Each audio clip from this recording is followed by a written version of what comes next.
성찬에 관해 고백하는 이 29장이 모두 몇 절로 되어 있지요? 8절, 8절입니다. 전체가 30석 33장으로 되어 있는 이 신앙고백서에서 한 장이 8절 이상인 장은 5개밖에 안 됩니다.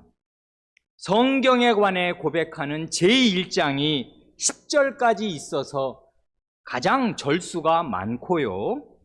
그 다음 넉 장은 3장, 하나님의 작정, 8장, 중보자 그리스도, 그리고 21장, 예배와 안식일, 그리고 이 29장, 성찬입니다. 그런데 이 29장이 좀 이례적인 것은 그 앞에 이미 성례라는 제목으로 따로 한 장을 두어서 27장에서 5절로 고백을 했고요. 그 직후에 세례와 성찬을 각각 한 장씩 별도로 고백하는 것인데도 성찬에 대해서만 8절로 길게 고백하는 것입니다. 그래 어찌 보면 단일 주제로는 이 신앙고백서 전체에서 가장 길게 다루는 주제가 성찬이다 하고 말할 수 있을지도 모르겠습니다. 이것만 보더라도요, 16세기와 17세기, 곧 종교개혁 시대와 그 직후 시대에 이 성찬 교리가 굉장히 중요한 문제였다는 것을 알 수 있습니다. 그리고 한 가지만 부연해서 더 말씀드리고 싶습니다. 지난주에 6절까지 함께 살펴보았는데요. 이 1절부터 6절까지 6절을 쭉 보면 어떤 패턴, 유형이 보이지 않습니까? 짝수절, 즉 2, 4, 6절은 모두 아주 직접적으로 로마교의 그릇된 성찬 교리를 반박하는 내용이고요. 바로 앞 홀수절 1, 3, 5절은 그렇게 반박할 올바른 근거를 사전에 미리 제시하는 모양새입니다. 그래서 1, 2, 3, 4, 5, 6 이런 방식으로 이제 고백을 쭉 하고 있어요. 이런 걸 보면 이 29장의 성격은 논쟁적이고 변증적입니다. 즉 자기 시대를 뒤덮은 그릇된 성찬교리 속에서 올바른 교리를 천명하고 선언하는 것입니다. 그런 방식으로 이제까지 왔습니다. 부연해서 그만큼 이제 말씀드리고, 오늘은 지난주에 이어서 29장 7절을 함께 고백하면서 배우겠습니다. 그런데 그 영국의 아주 뛰어난 신학자가 말하기를, 자기가 보기에는 이 29장 전체에서 이 7절이 가장 중요한데 실제로는 가장 무시받고 있다고 말합니다. 만약 그의 말이 사실이라면은 이 7절은 더욱 우리가 잘 살펴볼 가치가 있겠습니다. 그래, 살펴보지요. 함께 7절을 고백합니다. 합당하게 성찬을 받는 사람은, 시작, 합당하게 성찬을 받는 사람은 이 성례에 보이는 요소인 떡과 포도주에 의적으로 참여할 때, 또한 내적으로는 믿음으로 말미암아 실제로 그리고 진정으로, 그렇지만 물질적으로나 육적으로가 아니라 영적으로 십자가에 달리신 그리스도와 그분의 죽음의 모든 유익을 받으며 또한 먹습니다. 그때 그리스도의 몸과 피는 떡과 포도주 안에 함께 아래에 육적으로나 물질적으로 있는 것이 아니라 마치 떡과 포도주가 신자들의 의적 감각에 대하여 그러하듯이 진정으로 그러나 영적으로 이 규례에 참여하는 신자들의 믿음에 임재합니다. 두 문장인데 이 초등학생들은 이거 첫 문장 이해하기 쉽지 않죠. 중학생도 아마 이게 어려울지도 모르겠습니다. 그래, 문장이 길고 수식어가 많을 때는 일단 가지치기를 하는 거지요. 핵심이 뭐냐? 그거지요, 지금. 7절의 핵심이 뭔가 하면 합당하게 성찬을 받는 사람, 이게 전제입니다. 부당하게가 아니라 그릇되게가 아니라 합당하게 성찬을 받는 사람에게 실제로 일어나는 일이 뭐냐? 그것입니다.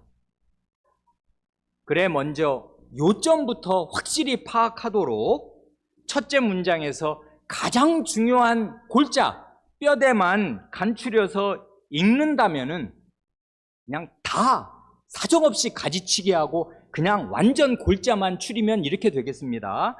합당하게 성찬을 받는 사람은 쭉 넘어가서 맨 마지막에 그리스도와 그분의 죽음의 모든 유익을 받으며 또한 먹습니다. 이게 골자예요. 그렇지요? 그러니까 합당하게 성찬을 받는 사람은 뭘 받고 먹느냐 할 때 놀랍지 않습니까? 그리스도를 받아서 먹고 그리스도와 함께 그리스도의 죽음이 가져오는 모든 유익을 받아서 먹습니다. 이게 성찬에서 가장 중요한 것입니다.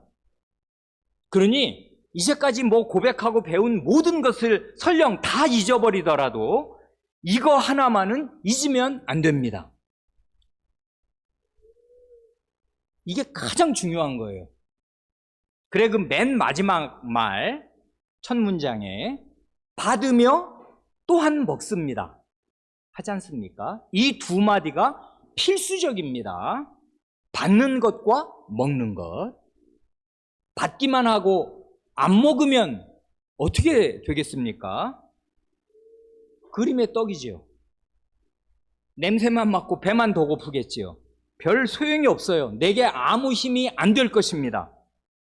그런데 받아서 먹으면 어떻게 됩니까? 음식물이 내 속으로 들어와서 나의 에너지가 되겠습니다. 곧 기쁨과 활력과 만족을 얻겠습니다.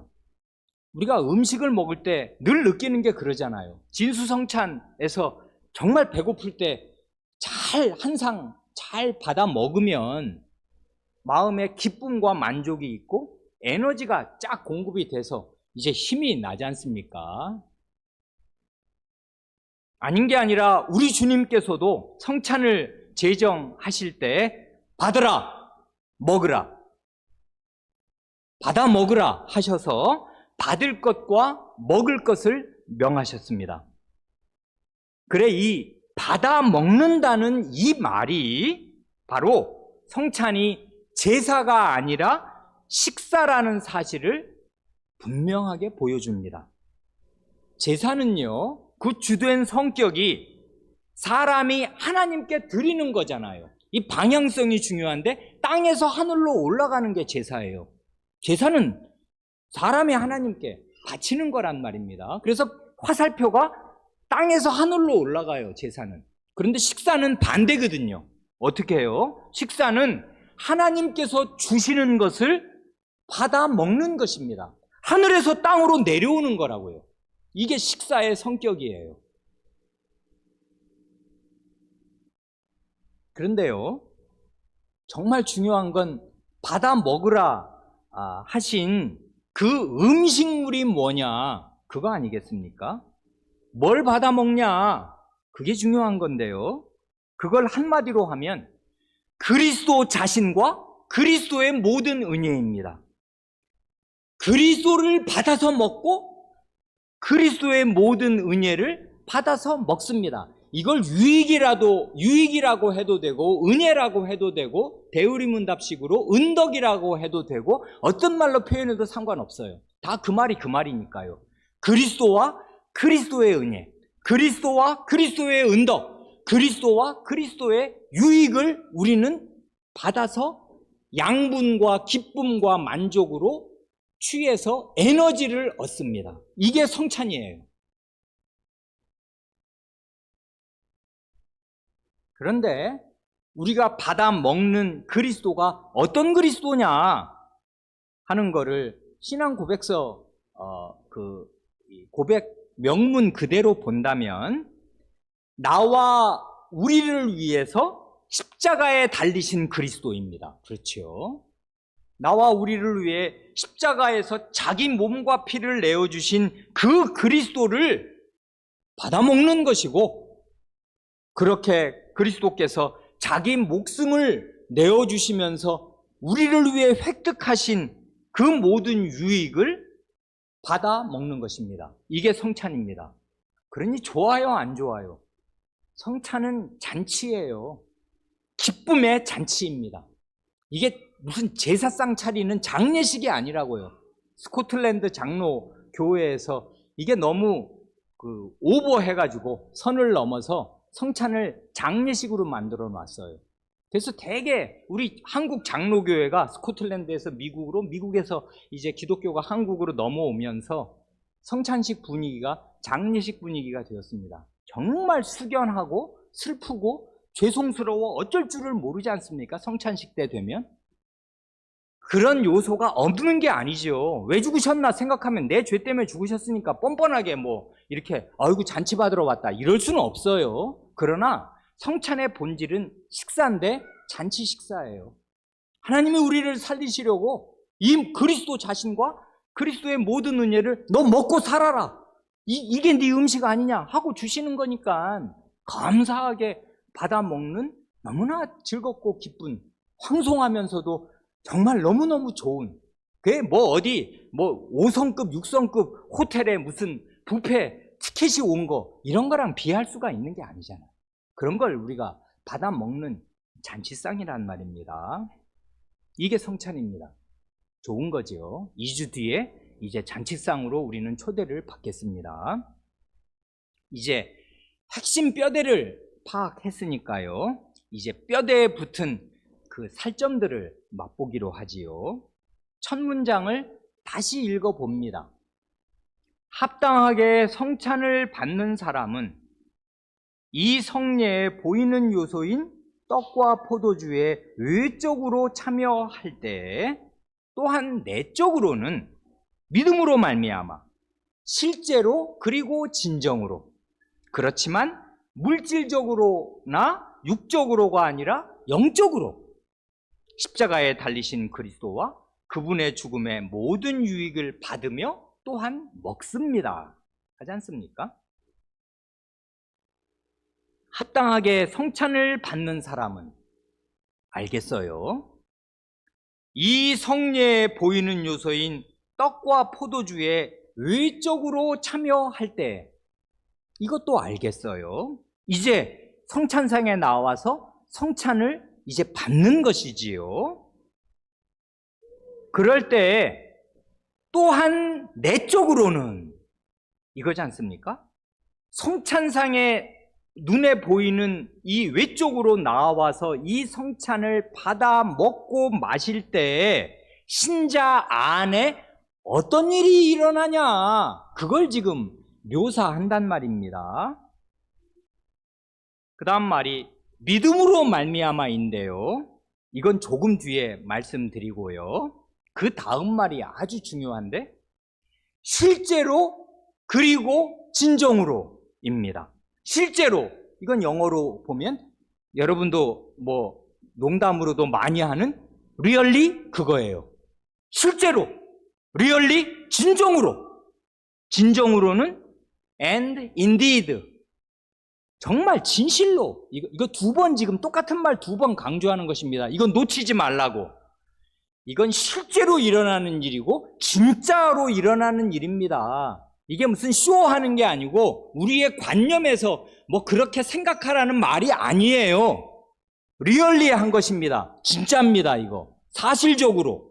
그리고 indeed 과연 그렇습니다.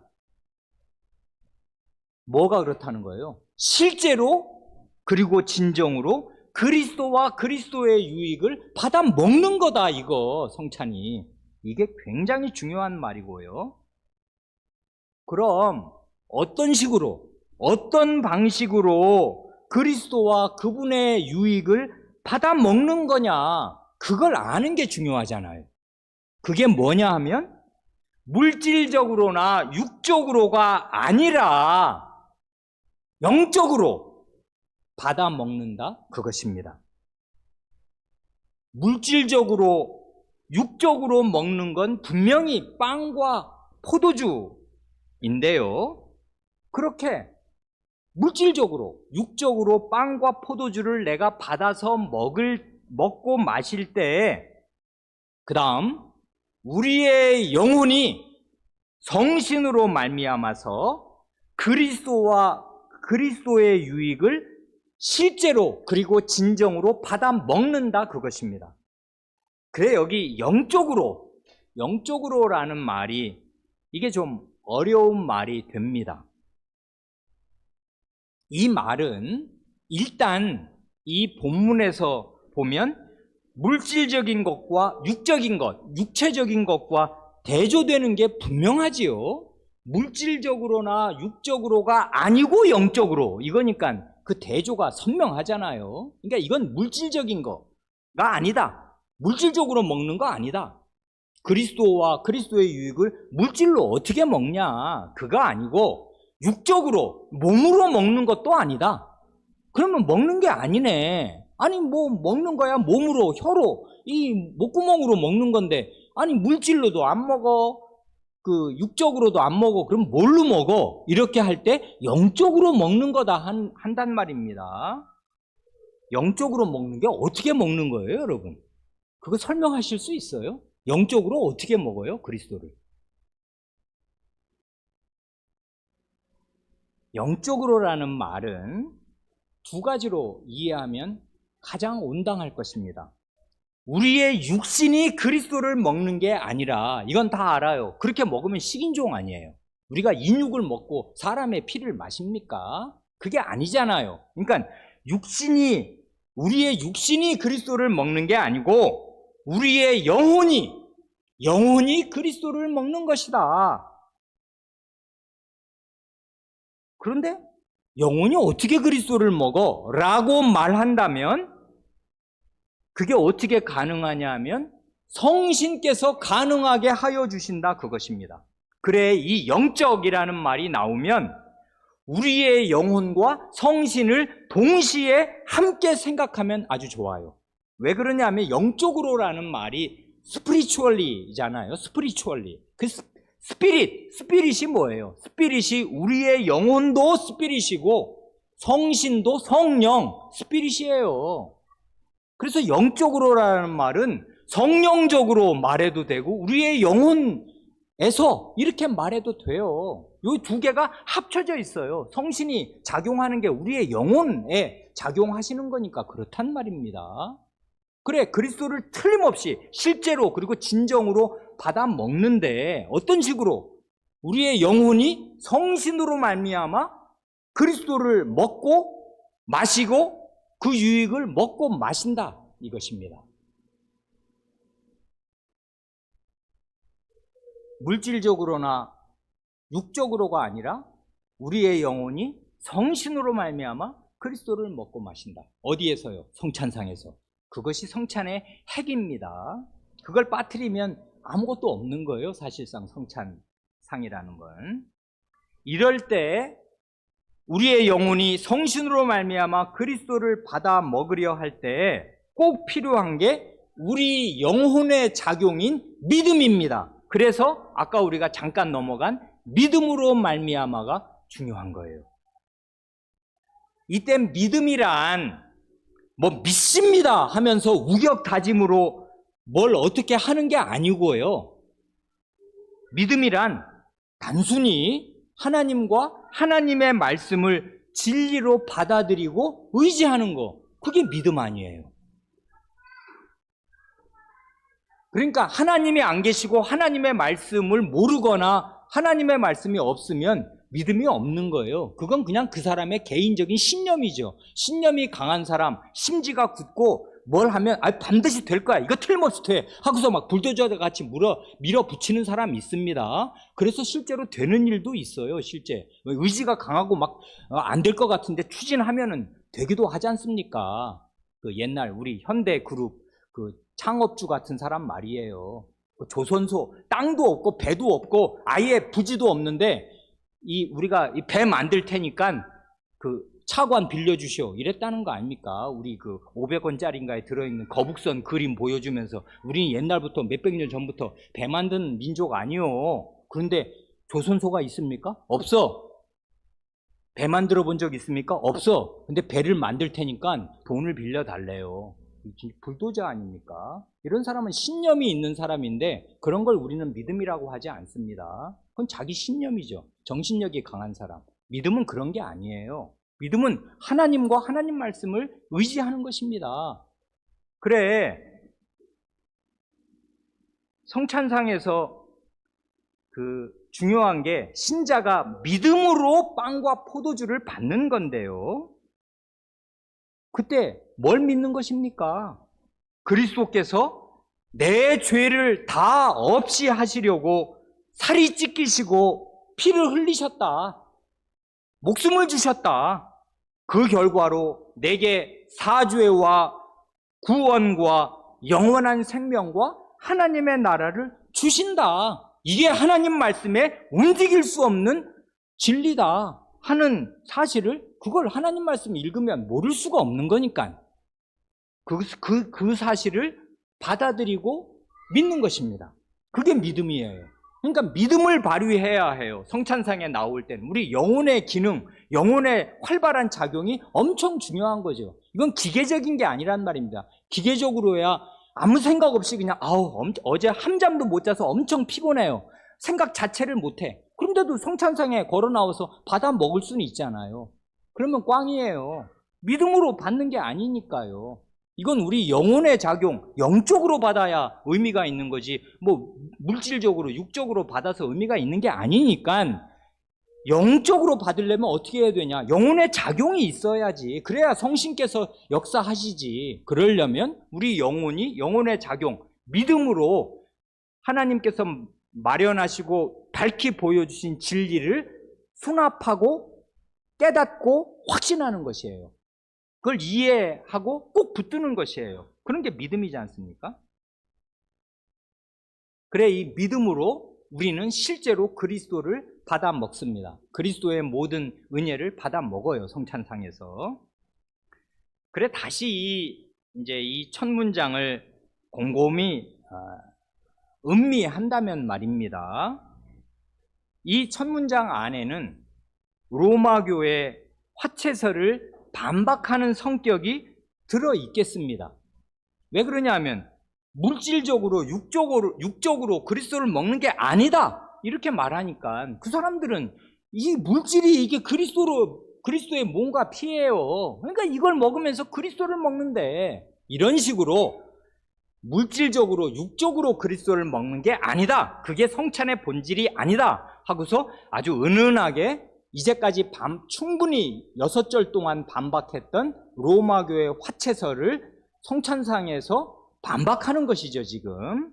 그러면서 그걸 반박하면 어떤 폐단이 있냐면요, 사람은 원래 치우치기 쉽잖아요. 왜 시계 추가 왜 오른쪽으로 갔다가 딱 놓으면 왼쪽 끝까지 가잖아요. 또 왼쪽 끝에서 오른쪽 끝까지 갔다 왔다 갔다 하잖아요. 가운데 멈추지 않고 반발로 반대 방향으로 튀어요. 극좌와 극우를 오고 간단 말입니다. 그래서 어떻게 되는 거예요?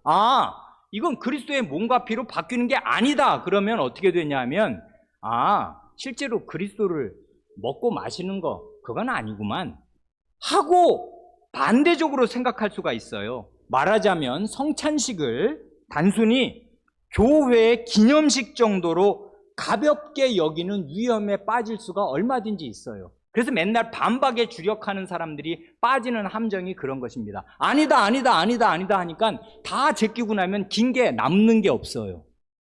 그런데 여기선 지금 전혀 우리의 선조들은 그런 오류와 위험과 함정에 빠지지 않지 않습니까? 우리 선조들은 아닌 걸 아니라고 제쳐내면서 긴 게 뭐냐, 진짜가 뭐냐, 핵심을 꼭 붙드는데 실제로 진정으로 그리스도를 받아 먹는다. 어떻게? 영적으로. 어떻게? 믿음으로. 성신으로 이게 가능하지. 그걸 왜 안 믿냐. 이렇게 해서 우리는 실제로 참으로 그리스도를 받아 먹는다. 성찬상에서. 이렇게 진리를 천명해서 로마교회 화채설과 함께 마치 우리 현대인의 이 이성적이고 합리주의에 치우친 생각들을 미리 그 위험을 방지하듯이 너무나 지혜롭게 잘 고백을 하였습니다. 그래 이 7절의 첫 문장은 굉장히 우리에게 성찬상 오실 때 이거 읽고 오시기 바라고 이 문장을 잘 생각하시고 이걸 믿어도 좋아요. 이게 성경 말씀의 요약이니까 이걸 믿는 믿음으로 성찬상에 나아오시면 그게 바로 영적으로 그리스도를 먹는 지름길이 될 것입니다. 첫째 문장은 이제 그만큼 하고요. 7절의 둘째 문장은 이렇지 않습니까? 그때 그리스도를 받아 먹을 때 말입니다. 그때 그리스도의 몸과 피는 떡과 포도주 안에 함께 아래에 육적으로나 물질적으로 있는 것이 아니라 마치 떡과 포도주가 신자들의 의적 감각에 대해서 그러하듯이 진정으로 그러나 영적으로 이 규례에 참여하는 신자들의 믿음에 임재합니다. 하지 않습니까? 방금 보신 대로 이 둘째 문장은 정확히 첫 번째 문장의 요점을 다시 한번 반복합니다. 똑같잖아요. 핵심이 똑같아요. 거기 그래서 말도 똑같은데 진정으로가 한 번 또 나오고 영적으로가 또 한 번 나오고 믿음이 또 한 번 나와요. 그래서 거기 첫째 문장의 키워드, 핵심 단어들이 둘째 문장에 고스란히 반복되어서 다시 한번 요점을 이제 확인해 주는 핵심 체크 시간인 것 같습니다. 그렇지만 단순 반복이 아닙니다. 왜 단순 반복이 아닌가 하면 주안점이 달라졌어요. 방점이 다른 데 찍혀요. 첫째 문장의 주안점이 우리에게 있다면, 즉 성찬상에서 우리 신자들이 받고 누리는 게 정확히 뭐냐 하는 데에 방점이 찍혀 있다면은 둘째 문장의 주안점은 그리스도에게 찍혀 있어요. 즉 성찬상에서 그리스도는 정확히 어떤 방식으로 임재하시냐 그것입니다. 그게 굉장히 중요한 거잖아요. 그리스도의 임재 방식. 다 아시는 대로 그리고 믿으시는 대로 성찬의 빵과 포도주는 그리스도의 몸과 피를 의미합니다. 그래 실제로 성찬 예식에서 성례전적으로 성찬 예식의 용어로 빵과 포도주를 이건 그리스도의 몸이다, 그리스도의 피다 하고 말할 수 있고 그렇게 불립니다. 이게 사실이에요. 그런데 그 그리스도의 몸과 피가 어떤 방식으로 성찬상에 임재하시냐 할 때 여기 보면 두 가지를 말하잖아요. 진정으로 임재하신다. 그런데 영적으로 임재하신다. 이것이잖아요. 이 두 가지를 꼭 붙들어야 돼요. 그러니까 우리가 실제로 그러나 진정으로 그리스도를 먹고 마실 수 있다. 그렇게 가능하려면 그리스도께서 진정으로 그리고 영적으로 성찬상에 오셔야, 계셔야 우리가 그리스도를 먹고 마시거든요. 그래, 진정으로, 영적으로 이 두 말이 중요한데, 어느 정도로 진정으로, indeed, 정말로 그리스도께서 임재하시는가 하면 마치 떡과 포도주가 신자들의 외적 감각에 대해서 그러하듯이 진정으로 임재하십니다. 그러니까 굉장히 실제적인 거죠. 아니, 이 빵하고 포도주 먹고 마시면서 내가 지금 빵 먹는다, 포도주 마신다, 이걸 모르는 사람은 없잖아요. 뭐 꿈결에 마시는 게 먹고 마시는 게 아니니까, 생시에 이렇게 엄숙한 장엄한 예식 가운데 자기가 자기 발로 걸어 나와서 목사에게 받아서 딱 먹고 마시니 내가 지금 빵 먹는다, 포도주 마신다, 이걸 우리 감각이 모를 수가, 이거 오감에 다 호소하지 않습니까? 시각, 촉각, 후각, 미각 다 동원돼요. 그렇잖아요. 그러니까 이게 너무나 분명해, 이 사실이. 이것처럼 분명하게, 이것처럼 진정으로 실제로 그리스도가 성찬상에 임재하신다. 빵과 포도주가 여기 없나? 당신이 그걸 안 먹었나? 그걸 먹었다. 여기 있다. 그것보다 그것처럼 확실하게 진정으로 그리스도는 성찬상에 임재하신다. 어디 계셔 그럼? 봤어? 어디 계시냐 하면 영적으로 임재하신다 이것입니다. 이 영적으로라는 말이 또 이게 이제 어렵잖아요. 어떻게 임재하신다는 거예요? 영적으로는 뭐예요? 영적으로. 영적인 임재란 뭐냐? 하이델베르크 요리문답이 우리에게 엄청 도움이 됩니다. 여기에서 하이델베르크 요리문답이 이제 그 중간에 핵심 부분이 사도신경의 한 조목 한 조목을 복창하면서 그 뜻이 뭐냐를 이제 고백하는 그거지 않습니까? 사도신경 10계명 주님께서 가르치신 기도잖아요. 이 삼각형이라는 게, 이 하이델베르크 요리문답의 세 삼각형이라는 게, 거기서 사도신경의 한 문장 한 문장을 고백할 때 그리스도의 승천, 하늘에 오르셨고 라는 그 문장이 사도신경 속에 들어있을 때 그게 뭔 뜻이냐를 고백하는 그 맥락에서 47문, 하이델베르크 요리문답 47문을 보면 굉장히 아름다운 그 고백이 나오잖아요. 47문 이렇습니다. 그렇다면 이제 그리스도는 하늘로 올라가셨으니까, 그게 진짜니까 하늘에 가셨어요. 빠이빠이. 땅에 계셔요, 안 계셔요? 안 계시죠. 하늘에 가셨으니까. 그렇다면 47문의 질문이 발생하는 것입니다. 자연적으로. 어떻게 해요? 그렇다면 세상 끝날까지 우리와 함께 있으리라는 그리스도의 약속은 어떻게 됩니까? 이게 우리의 딜레마잖아요. 내가 볼지어다 내가 세상 끝날까지 너희와 항상 함께 있으리라 하신 마태복음 28장 20절의 약속의 말씀이 그리스도의 말씀이 틀림없는 진리일 텐데, 아니 함께 있으신다고 하는 분이 떠나가시면서 함께 있으신다고 하니 이건 모순적인 상황이잖아요. 모순이죠. 이 외관을 보면, 아니 함께 계시리라 하시면 계시면 될 거 아니에요. 이건 같이 계셔야지. 근데 왜 가시면서 함께 계신다고 하냔 말입니다. 굉장한 모순이죠. 실제로 하늘과 땅의 간격은 한없이 큰 거 아니에요. 그러니까 하늘로 가셨어. 그럼 나와 함께 안 계셔요. 그런데 뭘 함께 계시냐고 약속을 하냔 말입니다. 이 약속 어떻게 이해해야 돼? 할 때 멋지게 대답을 하지 않습니까? 뭐라고 대답해요? 47문의 답은 그리스도는 참 인간이고 참 하나님이십니다. 그리스도의 두 본성, 신성과 인성을 가지고 이걸 멋지게 풀어내지 않습니까? 그리스도는 참 인간이시며 참 하나님이십니다.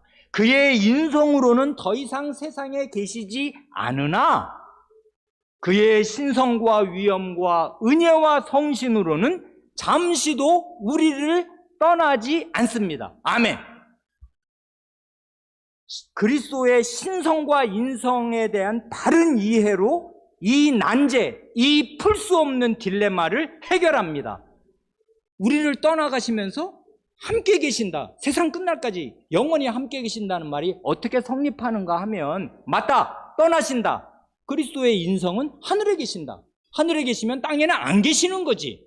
어디 그리스도가 땅에 계시냐? 안 계신다. 그러면 우리랑 떨어져 계시네? 아니다. 그리스도는 인간만이 아니고 인성으로는 떠나 계신다. 인간인 그리스도는 하늘 보좌 우편에 앉아 계시는 게 틀림이 없지만 그리스도가 사람만이신가? 신성이 있지 않나. 그리스도의 신성으로, 그리고 그리스도의 신인 성신이 그리스도와 완전히 일체이신 분 아닌가. 신성과 위엄, 신적인 위엄과 은혜와 성신으로는 잠시도 우리를 떠나지 않으시니 내가 너희와 항상 함께 있으리라 하신 말씀이 참이고, 사실은 그리스도께서 떠나셔야 우리와 함께 계실 수 있는 것이에요. 이게 역설이지만 사실이에요.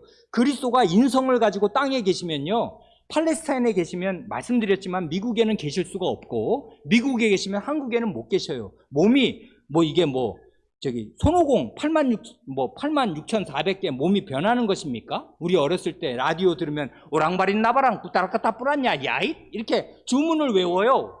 손오공이 딱 이 털 하나를 뽑아서. 그러면 86,400개 손오공이 막 생겨. 그 분신술입니까? 아니란 말이에요. 그리스도는 그렇게 계시는 거 아니거든요. 땅에. 그러니까 성찬은 교회마다 행하거든요. 옛날 같으면 매주.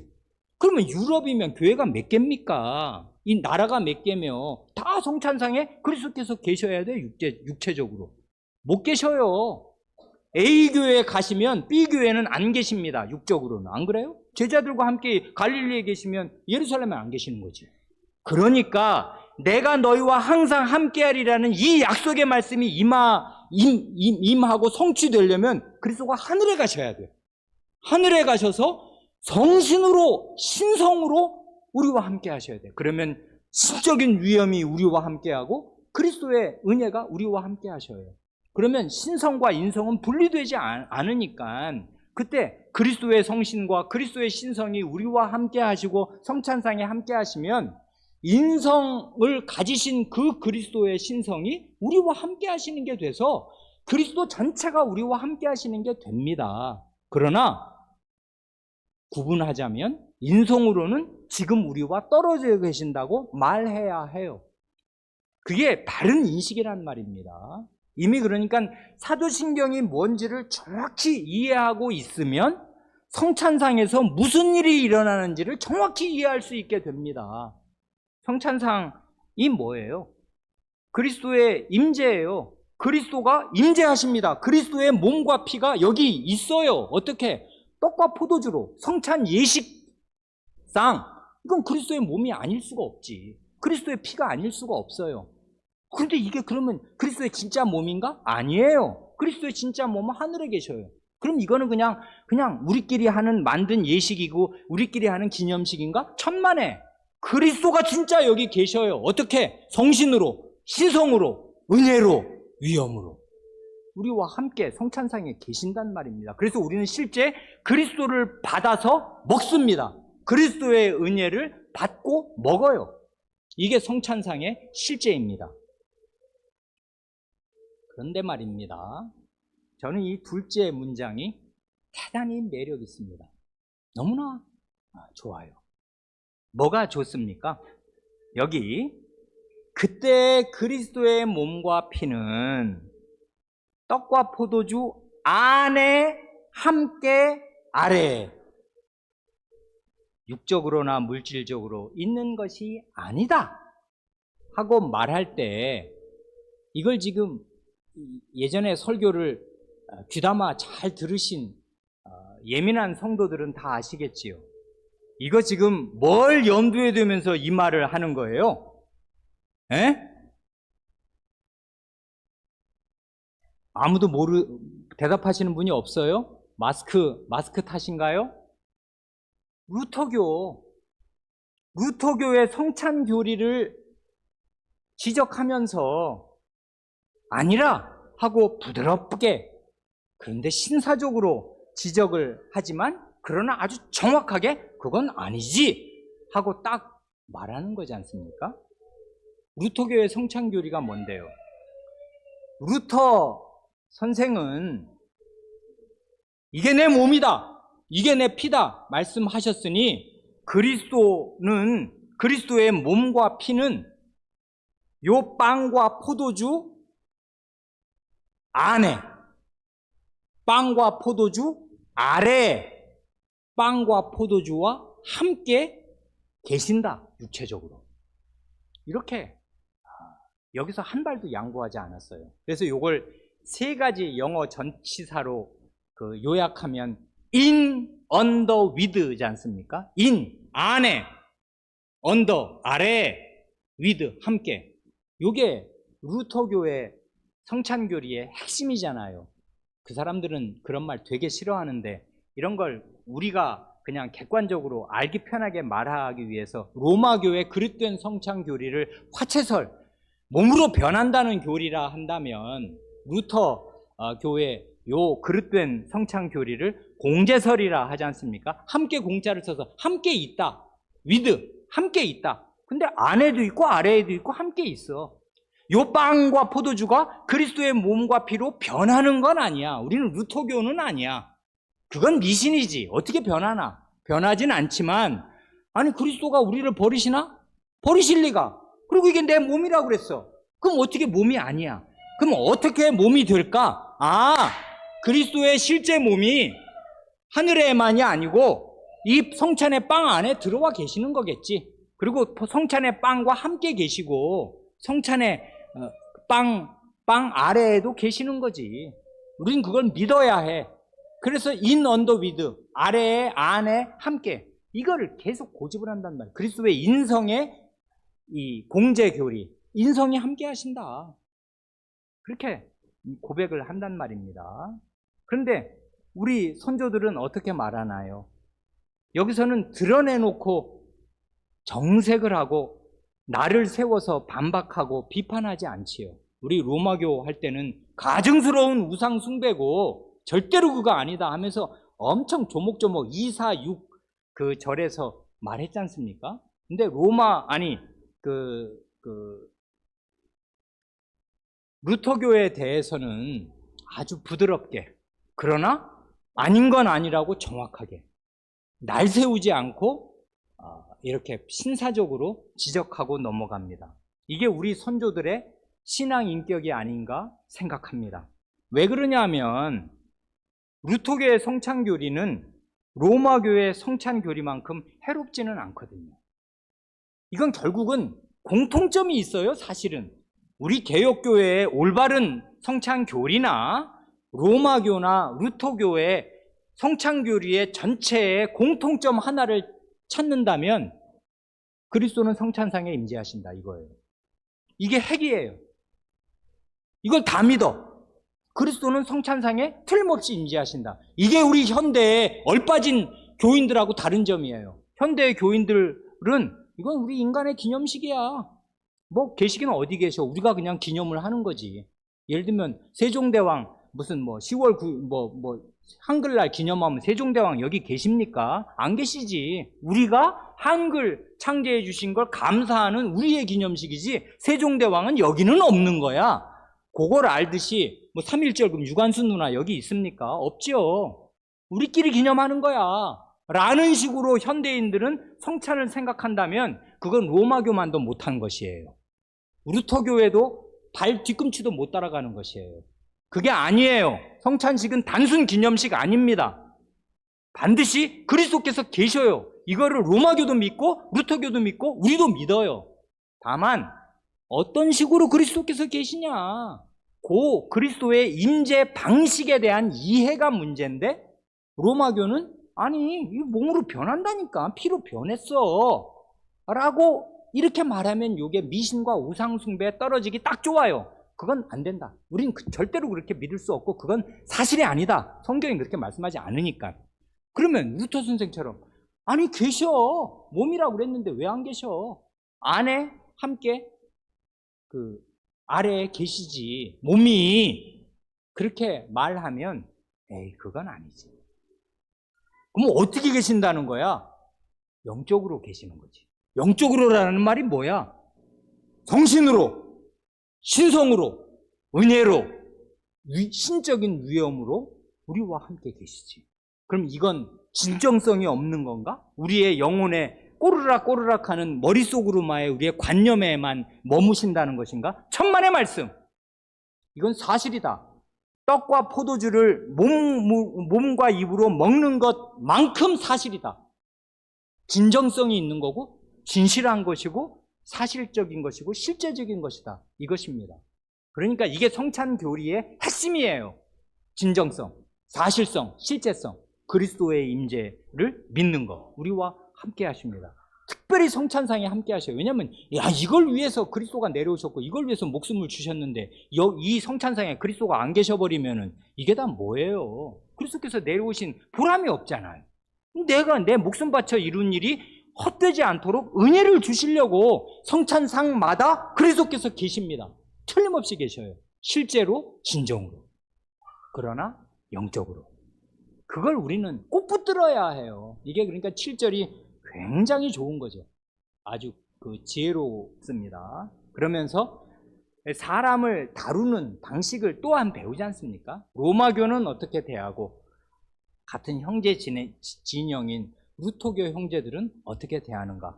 부드럽고 신사적으로 대해요. 날 세우지 않고 대합니다. 그러나 아닌 건 아니라고 하지 그릇된 교리를 그냥 뭐 비슷하네. 그리스도께서 임재하신다는 건 마찬가지 아니겠어? 이렇게 믿든 저렇게 믿든 다 뭐 같네 하지 않습니다. 그건 아니니까. 그래, 우리의 선조들의 이 지혜, 그 다음에 사람을 다루는 그 반대 진영 혹은 형제 진영이면서 조금 다른 진영을 다루는 방식, 이런 것들이 대단히 매력 있습니다. 그래서 신앙고백서는 배울 것이 조모조모 조목조목 많습니다. 오늘은 이만큼 말씀드립니다. 함께 기도하시겠습니다.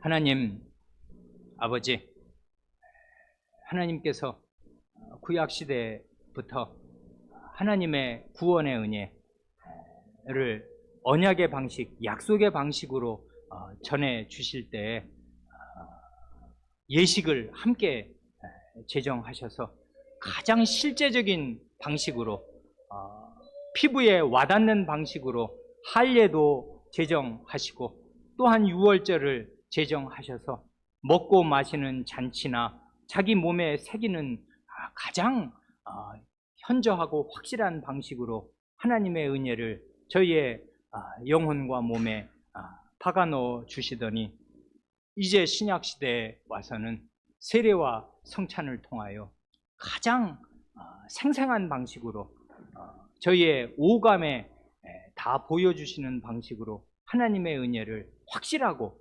분명하게 실제적으로 진정으로 저희에게 각인시켜 주시고 맛보여 주시며 누리게 하여 주십니다. 이런 방식으로 지금 하늘 보좌 우편에 앉아 계신 우리의 구주 예수 그리스도께서 저희의 영원히 저희를 살릴 양식이 되시고 저희의 기쁨의 원천이 되는 사실을 이 빵과 포도주로 맛보여 주시고 누리게 하여 주시며 여기서 에너지를 얻게 하여 주시니 감사합니다. 이 은혜를 저희 교회 성찬 자리에서 하나도 막힘이 없이 조금의 유보도 없이 다 내려주셔서 저희가 주님의 성찬상에서 주님 자신을 양식으로 먹고 마셔 힘과 기쁨을 얻을 수 있게 하시옵소서. 우리 구주 예수님의 이름으로 기도합니다. 아멘.